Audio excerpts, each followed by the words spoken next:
Start होती है तो हमें एक लेडी दिखाई जाती है जिसका नाम होता है सारा, जो कि अपने बच्चों के साथ होती है। और वो रात होती है हैलोवीन की रात। सारा के बेटे को उसके हैलोवीन बैग से एक टेप मिलती है, लेकिन सारा का बेटा उस टेप के बारे में कुछ नहीं जानता था कि वो टेप उसके बैग में कहां से आई, किसने रखी, कुछ नहीं। सारा का बेटा उस टेप को प्ले करने लगता है, लेकिन सारा उसे ऐसा करने से मना कर देती है क्योंकि उसमें कोई भी अजीब कंटेंट हो सकता था। लेकिन सारा के दोनों बच्चे उसकी बात को नहीं मानते। वो उस टेप को देखना चाहते थे, जिस पर सारा पहले अकेले ही उस टेप को देखती है। सारा देखती है कि वो टेप तो खाली है क्योंकि उसमें कुछ भी नहीं चल रहा था, लेकिन अचानक से वो टेप प्ले हो जाती है। वहाँ पर हमें दिखाया जाता है एक क्लाउन जिसका नाम होता है आर्ट। तभी उस टेप को देखने के लिए सारा के बच्चे भी वहाँ पर आ जाते हैं और वो तीनों मिलकर उस टेप को देखने लगते हैं। टेप में वो लोग देखते हैं कि वो रात भी हैलोवीन की रात होती है, जहाँ पर एक लड़की दिखाई जाती है जिसका नाम होता है केसी, जो कि ट्रेन के आने का वेट कर रही थी। तभी उसके सामने एक क्लाउन आकर बैठ जाता है, जो केसी की तरफ देखकर लगातार क्रीपी सी स्माइल पास कर रहा था। जब केसी उस पर ज्यादा ध्यान नहीं देती, तब वो अपने ट्रैश बैग से एक हॉर्न निकालकर बजाने लगता है। ये देखकर केसी उस पर गुस्सा करती है और वो उसे चुपचाप बैठने का बोलती है, जिस पर वो आर्ट क्लाउन वहाँ से उठकर केसी के पास आकर बैठ जाता है। वो अपने ट्रैश बैग से एक आर्टिफिशियल फ्लावर निकालता है और उसे केसी को देता है। केसी सोचती है कि शायद वो सॉरी करना चाह रहा है, इसीलिए केसी वो फ्लावर ले लेती है। तभी आर्ट हंसने लगता है। केसी देखती है कि उस फ्लावर में बहुत ज्यादा बग्स और कॉकरोचेस हैं। केसी उस फ्लावर को फेंक कर वहाँ से जाने लगती है, लेकिन आर्ट उसे पकड़ लेता है और बेहोश कर देने वाला इंजेक्शन लगा देता है, जिसकी वजह से केसी वहीं पर ही बेहोश हो जाती है। केसी को जब होश आता है तो वो खुद को एक चेन से बंधा हुआ पाती है और उस जगह पर काफी अंधेरा भी था।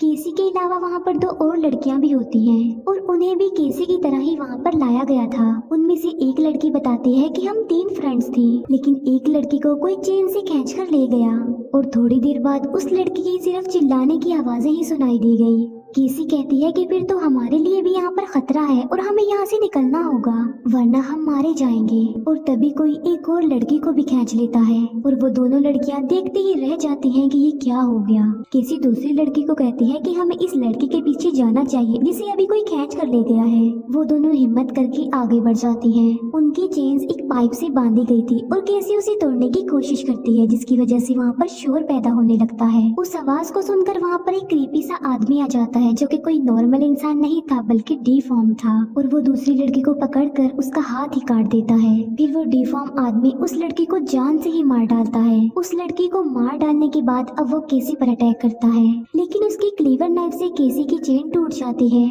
जिसकी वजह से केसी वहाँ से भाग जाती है और आगे आकर उसे कोई दिखाई देता है। तब केसी हेल्प मांगने के लिए उसके पास जाती है। तब केसी की नजर उसके कैरेज पर पड़ जाती है जिसमें जिंदा लोग थे। जब केसी उसकी तरफ देखती है तो उसका फेस भी चेंज हो चुका था और वो केसी को पकड़ लेता है और उसे बांध देता है। और तब बहुत तरह के अजीब किस्म के डीमंस उसे घेर लेते हैं। वहाँ पर अलग अलग तरह के डीमंस, विचेस और एलियंस थे।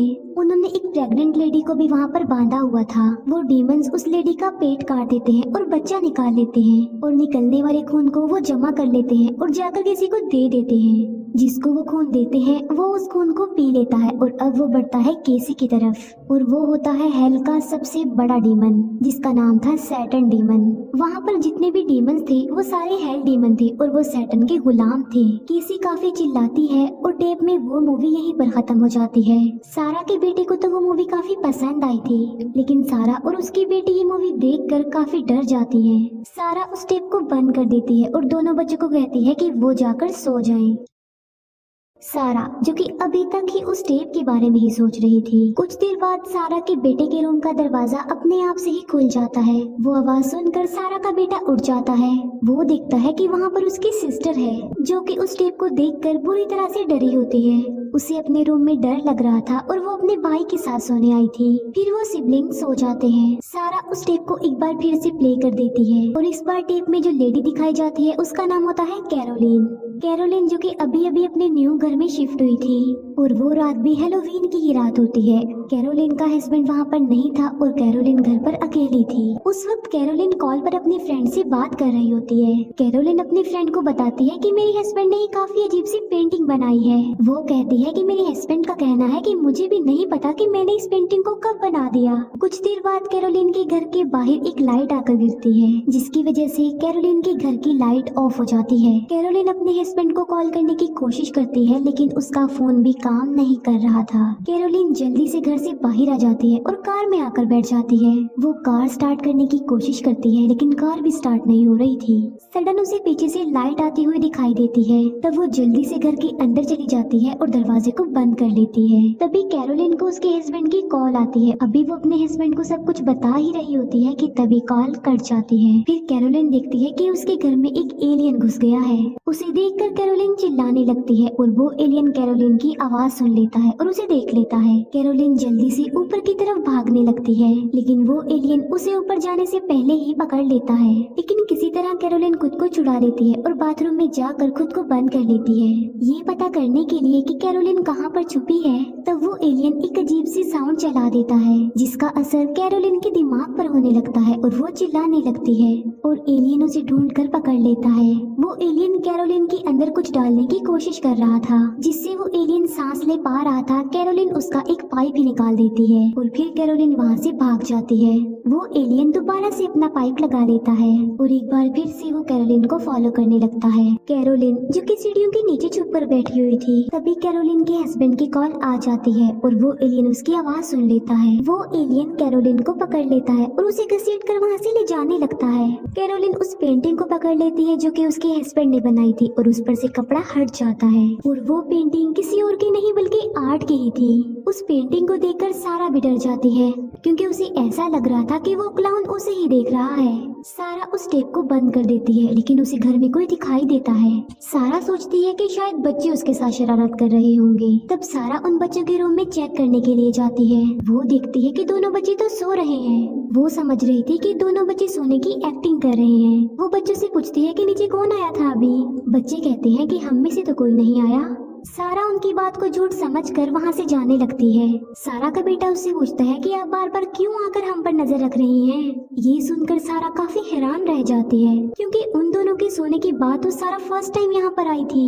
तब से वो नीचे ही थी, वो टेप देख रही थी। सारा नीचे आकर फिर से उस टेप के बारे में थिंकिंग करने लगती है, इसीलिए वो एक बार फिर से उस टेप को देखती है। इस बार हमें जो लड़की दिखाई जाती है वो एक डिजाइनर होती है, जो कि अपने घर जा रही थी। रास्ते में वो डिजाइनर एक पेट्रोल पंप पर रुकती है। पेट्रोल पंप पर कोई भी नहीं होता, इसीलिए वो डिजाइनर खुद चेक करने के लिए अंदर जाती है। वो देखती है कि पेट्रोल पंप का एम्प्लॉय किसी को धक्के लगाकर वहाँ से बाहर निकाल रहा है और जिसे धक्के लगाए जा रहे हैं वो कोई और नहीं बल्कि आर्ट है और वो डिजाइनर आर्ट की नजर में आ चुकी थी। पेट्रोल पंप का एम्प्लॉय कहता है कि मैं यहाँ पर पुलिस को बुला लूंगा। ये सुनकर आर्ट अपना ट्रैश बैग लेकर वहाँ से चला जाता है। फिर वो एम्प्लॉय डिजाइनर की कार में फ्यूल भरने लगता है और उसे अंदर से किसी की आवाज सुनाई देती है। तब वो चेक करने के लिए अंदर जाता है। काफी देर गुजर चुकी थी और वो एम्प्लॉय बाहर नहीं आया था, इसीलिए वो डिजाइनर खुद चेक करने के लिए अंदर जाती है। उस डिजाइनर को अंदर सौ चलने की आवाज सुनाई देती है। जब वो अंदर जाकर देखती है तो वो काफी शॉक्ड रह जाती है, क्योंकि आर्ट उस एम्प्लॉय का सर सौ से काट रहा था।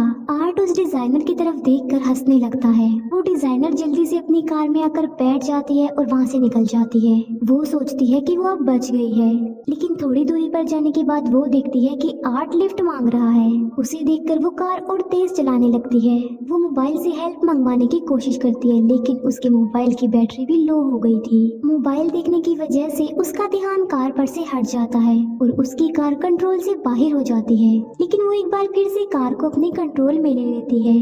वो कार को रोक लेती है और सोचती है कि आर्ट काफी पीछे रह गया है, लेकिन तभी आर्ट कार के डोर के पास आ जाता है और उसे खोलने की कोशिश करता है, लेकिन डोर ओपन नहीं होता क्योंकि वो लॉक्ड था। वो लड़की कार वहाँ से निकाल लेती है। आगे जाकर वो देखती है कि वहाँ पर एक कार रुकी हुई है। उस डिजाइनर को उम्मीद थी कि इस कार से जरूर उसे कोई हेल्प मिलेगी, इसीलिए वो अपनी कार से उतरकर उस कार के पास जाती है। वो देखती है कि उस कार में जो लड़की थी, आर्ट ने तो उसका पहले ही बहुत बुरा हशर कर दिया है। तब वो जल्दी से आकर अपनी कार में बैठ जाती है और वहाँ से निकल जाती है, लेकिन वो ये नहीं जानती थी कि उसने कार से उतरकर कितनी बड़ी गलती कर दी थी, क्योंकि उस कार में अब आर्ट भी बैठ गया था। वो उस लड़की का दम घोट कर उसे मारने की कोशिश करता है, लेकिन लेकिन वो बहुत जोर से कार को ब्रेक लगाती है और कार से बाहर निकलकर भाग जाती है। भागते भागते वो एक शेड में आ जाती है और शेड के दरवाजे को बंद कर लेती है मजबूती से। आर्ट भी उसका पीछा करते करते वहाँ पर आ जाता है, लेकिन वो शेड के अंदर नहीं आ पाता, इसीलिए वो लड़की वहीं पर ही बैठ जाती है। काफी देर तक तो वहाँ पर सुकून ही रहता है, लेकिन तभी जमीन से एक हाथ बाहर आता है और वो हाथ किसी और का नहीं बल्कि आर्ट का था, जो कि जमीन से रास्ता बनाकर वहाँ पर आ गया था। आर्ट को देखकर वो लड़की वहाँ से भागने लगती है, लेकिन दरवाजा नहीं खुलता क्योंकि इस बार दरवाजा बाहर से भी बंद हो गया था। आर्ट के पास एक चेन होती है जिस पर उसने तेज धार वाले औजार लगाए हुए थे। वो उस चेन से उस लड़के को मारने लगता है। आर्ट की चेन से एक ब्लेड निकलकर गिर जाती है। वो लड़की उस ब्लेड को उठा लेती है और आर्ट की आंख में स्टैब कर देती है। फिर वो आर्ट की कमर में एक नाइफ घुसा कर वहाँ से भाग जाती है। रोड पर उसे एक गाड़ी मिलती है और वो उसमें बैठ जाती है। वो सोचती है कि अब उसकी आर्ट से जान छूट गई होगी, लेकिन ऐसा नहीं था। तभी एक कार से कोई उन्हें फॉलो कर रहा था और वो था आर्ट। आर्ट अपनी कार को उन लोगों की कार के साथ ले आता है और ड्राइवर को शूट करके मार डालता है, जिससे उनकी कार कंट्रोल से बाहर होकर एक ट्री से टकरा जाती है। उस लड़की की आंख जब खुलती है तो वो खुद को काफी अजीब फील करती है। वो देखती है कि उसके आसपास कुछ टूल्स पड़े हुए हैं जो कि खून से लथपथ हैं और आर्ट भी उसके पास ही बैठा हुआ था, जो कि उस लड़की की तरफ देखकर हंसे ही जा रहा था। असल में आर्ट ने उस लड़की के हाथ पांव काट दिए थे, तभी तो वो टूल्स खून से भरे हुए थे और उसकी बॉडी पर उसने बहुत सारे अब्यूजिव वर्ड्स भी लिख दिए थे।